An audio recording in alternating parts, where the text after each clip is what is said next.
Assalamualaikum warahmatullahi ta'ala wabarakatuh. Alhamdulillahilladzi faddala bani adama bil ilmi wal amal ala jami'il alam walladzi 'allama bil qalam 'allamal insana ma lam ya'lam. Wassalatu wassalamu ala habibina Muhammadin sayyidil arabi wal ajam wa ala alihi wa ashabihi ya nabil ulumi wal hikam, amma ba'd. Qala Allah Ta'ala fi kitabihil karim wa huwa asdaqul qailin. A'udzu billahi min samiil alim minasyaitonir rajim. Bismillahirrahmanirrahim. Ma yalfidu min qaulin illa ladaihi raqibun atid.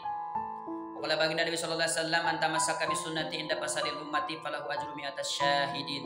Al-ayah. Sadaqallahu alazim. Wa balagha rasuluhu nabiyunal karim wa nahnu ala dzalika minasy syahidin wasyakirin walhamdulillahi rabbil alamin. Masyaallah muslimin, a'azani Allah wa iyyakum. Pada kesempatan yang berbahagia ini saya akan membawakan sebuah tema yang berjudul Hifdzul Lisan. Jagalah lisan kita semua. Ya, jagalah lisan kita semua. Ketemu lagi di channelnya Ahmad Nurdin GD7DL. Semoga yang mendukung channel ini Allah mudahkan semua usahanya. Allah kabulkan semua harapan dan cita-citanya. Allah berikan rezeki yang banyak sehingga bisa ke sana ke Mekah untuk melaksanakan haji dan umrah. Ya. Amin. Tidak ada yang sia-sia seluruh apa yang diciptakan oleh Allah Subhanahu wa Ta'ala. Seluruh keberadaan ciptaannya di zagat raya ini tentu memiliki maksud dan tujuan, entah diketahui ataukah tidak oleh manusia. Termasuk dalam hal ini seluruh anggota badan yang ada dalam diri manusia, mata, hidung, ya, telinga, lisan, kaki, tangan, organ luar dan organ dalam, serta sel-sel yang tak terhitung jumlahnya, semua itu merupakan nikmat yang sangat besar. Nikmat yang tak mungkin dapat dibalas secara sepadan, kecuali hanya sekedar mensyukuri, baik melalui perkataan, terlebih lagi melalui perbuatan. Bersyukur melalui perkataan dapat dilakukan dengan mengucapkan hamdallah atau kalimat-kalimat pujian lainnya. Sementara bersyukur melalui perbuatan tercermin dari kualitas perbuatan itu sendiri, sudah baik, bermanfaat, atau sebaliknya. Kalau sudah baik, sudah bermanfaat bagi yang lain, itu perbuatannya sudah mantap, yaitu bersyukur dengan perbuatan itu lebih bagus. Nah, saudara muslimin rahimani wa rahimakumullah. Di antara semua anggota badan ada satu yang paling krusial dan perlu perhatian khusus. Satu anggota badan adalah lisan. Satu anggota badan ini adalah lisan. Masya Allah, luar biasa. Lisan adalah perangkat di dalam tubuh manusia yang dapat menimbulkan manfaat, namun juga sekaligus dapat menimbulkan madarat yang besar bila tidak benar penggunaannya. Madarat besar bila tidak menggunakannya. Makanya lisan ini lebih tajam daripada pedang. Makanya harus hati-hati dengan lisan ini. Ya. Makanya pepatah Arab mengatakan, kata pepatah Arab, salamatul insan fi hifdzil lisan. Salamatul insan fi hifdzil lisan. Keselamatan seorang manusia tergantung dari sejauh mana ia mampu menjaga lisan. Melalui kata-kata, seorang dapat menolong orang lain. Kemudian melalui kata-kata pula seseorang dapat menimbulkan kerugian tak hanya bagi dirinya, tapi juga bagi orang lainnya. Makanya Nabi SAW bersabda, kata Nabi, wa man kana yu'minu billah, barang siapa yang beriman kepada Allah wal yaumil akhir, dan kepada hari akhir, kepada hari pembalasan, falyakul khairan aw liyasmut. Falyakul, katakanlah khairan, perkataan yang baik, liyasmut, jika tidak mampu diam. Jadi Islam ini hanya memberi dua pilihan terkait fungsi lisan ini. Islam hanya memberi dua pilihan terkait fungsi lisan. Yang pertama, untuk berkata yang baik. Kemudian jika tidak mampu berkata yang baik, ada pilihan kedua, maka diam adalah pilihan berikut. Menariknya Rasulullah SAW mendahului sabdanya tersebut dengan ungkapan keimanan sebelum memperingatkan tentang bagaimana sebaiknya lisan ini digunakan. Masya Allah. Ya. Jadi Rasul mendahulukan keimanan. Ya. Iman itu seperti apa? Tasdikun bil qalbi, iqrarun bil lisan, amalun bil arkan. Nah itu iman. Ya. Hal ini menunjukkan bahwa urusan lisan ini bukan urusan yang main-main, bos. Bukan urusan yang main-main. Setidaknya dapat dipahami bahwa bagi orang-orang yang tidak dapat menjaga lisannya, bagi orang-orang yang tidak dapat berkata baik, maka pasti, kata Nabi, pasti terdapat kecacatan dalam hal keimanan kepada Allah Subhanahu wa Ta'ala dan hari akhir. Cacat imannya kalau orang tidak bisa menjaga lisannya. Cacat imannya pada hari akhir jika orang itu tidak bisa menjaga lisannya. Masya Allah. Bahwa kemudian lisan ini memiliki hubungan yang erat dengan teologi. Lisan ini memiliki hubungan yang erat dengan keimanan kepada Allah Subhanahu wa Ta'ala dan hari akhir. Hal ini adalah tentang sebuah pesan bahwa segala ucapan dan perkataan yang keluar dari lisan manusia sejatinya selalu dalam pengawasan Allah Subhanahu wa Ta'ala. Selalu diawasi lisan ini. Hati-hati, diawasi oleh Allah Subhanahu wa Ta'ala.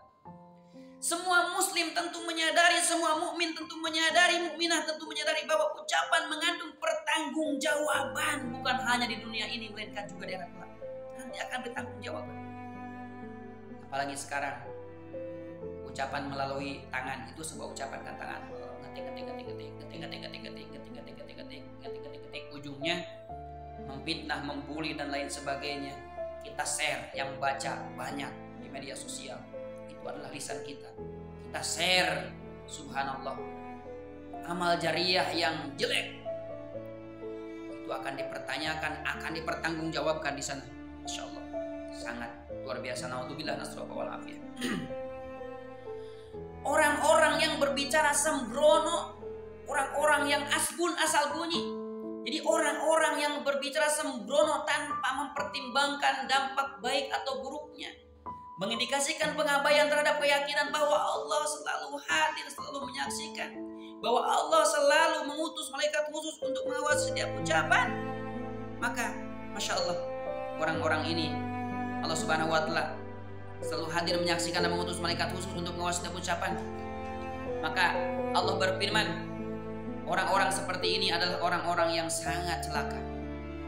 Makanya Allah berfirman dalam surah Qaf ayat 18, bagaimana kata Allah? A'udzubillahi minasyaitonirrajim. Bismillahirrahmanirrahim. Bismillahirrahmanirrahim. Ma yalfidu min qaulin illa ladaihi raqibun atid. Ma yalfidu min qaulin illa ladaihi raqibun atid. Tidak ada satu kalimat pun yang diucapkan melainkan ada di dekatnya malaikat pengawas yang selalu hadir. Masya Allah. Takutlah kita ya. Hadirin masalah muslimin rahimani wa rahimakumullah. Tidak sedikit hal kotor yang sering keluar dari lisan manusia, lisan kita. Jadi tidak sedikit hal kotor yang sering keluar dari lisan manusia, mulai dari ghibah sampai kepada fitnah. Bagi sebagian orang ghibah mungkin adalah hal yang mengasihkan sebagai kembang dari sebuah obrolan. Namun dia mempertaruhkan reputasi seseorang, memupuk kebencian serta merusak kepercayaan orang lain. Lebih lanjutnya lagi adalah fitnah, menebar berita tak benar sampai merugikan pihak yang difitnah dan berujung kepada adu domba, pertengkaran, bahkan pembunuhan. Jadi fitnah ini masuk dalam kategori kebohongan, namun dalam level yang lebih menyakitkan. Masalah muslimin azanallahu wa iyyakum.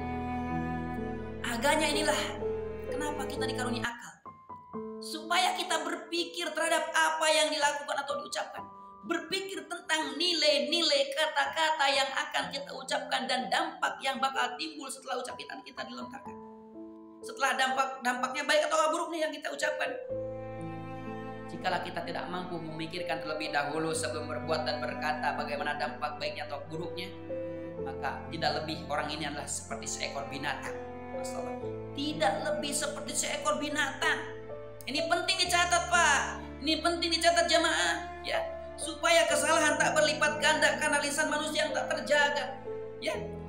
Sebab jika ada orang yang rajin ibadahnya tetapi buruk hubungan sosialnya, ya, orang rajin ibadahnya tapi buruk hubungan sosialnya sebab lisan yang tak terjaga, lisan yang rajin menyakiti orang lain, lisan yang rajin menghinakan orang lain, maka pasti terdapat kecacatan dalam hal keimanan kepada Allah Subhanahu wa Ta'ala dan hari akhir. Masya Allah, ya. Ya.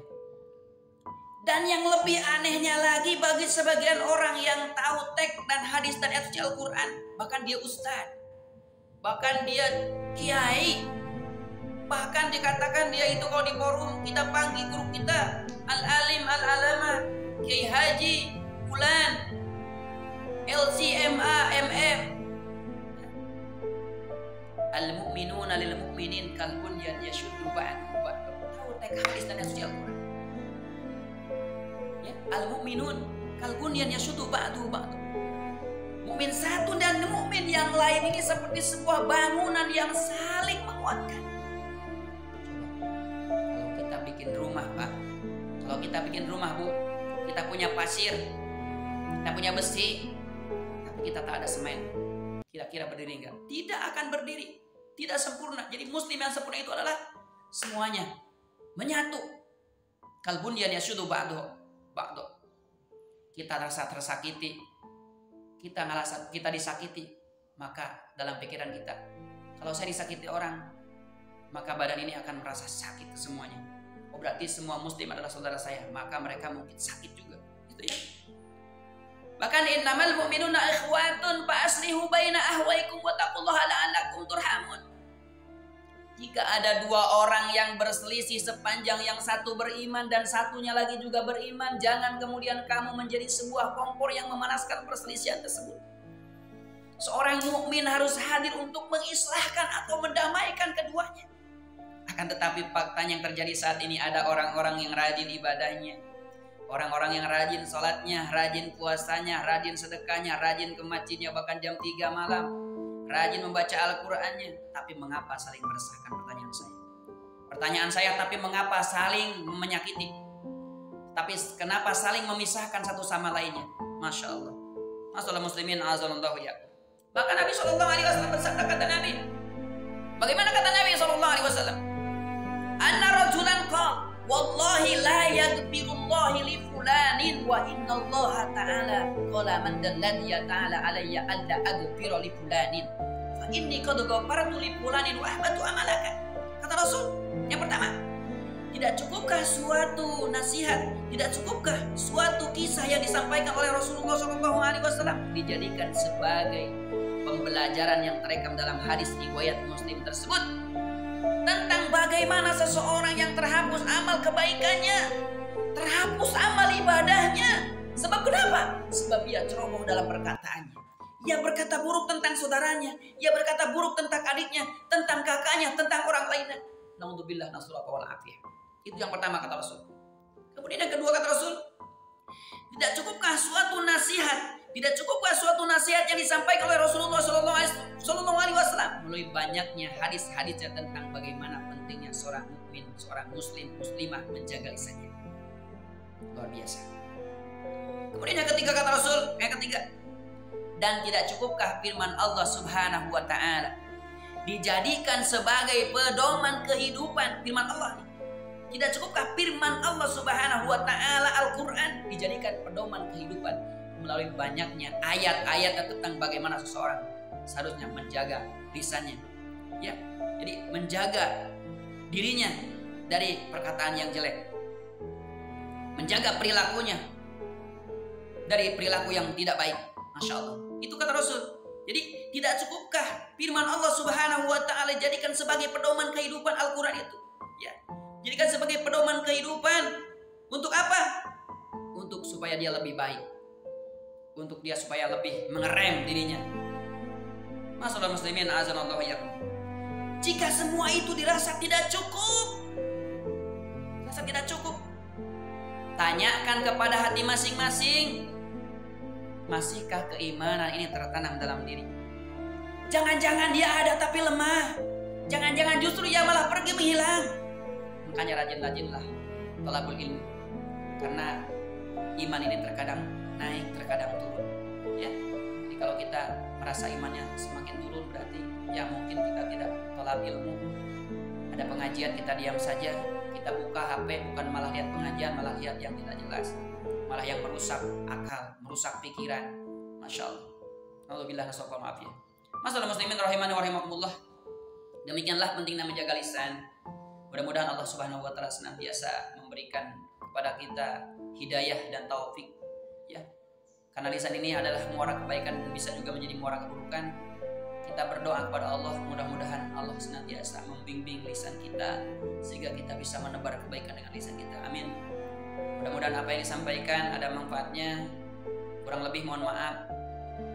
Akhir kata, wallahul muwaffiq ila aqwamit thoriq. Wassalamualaikum warahmatullahi wabarakatuh.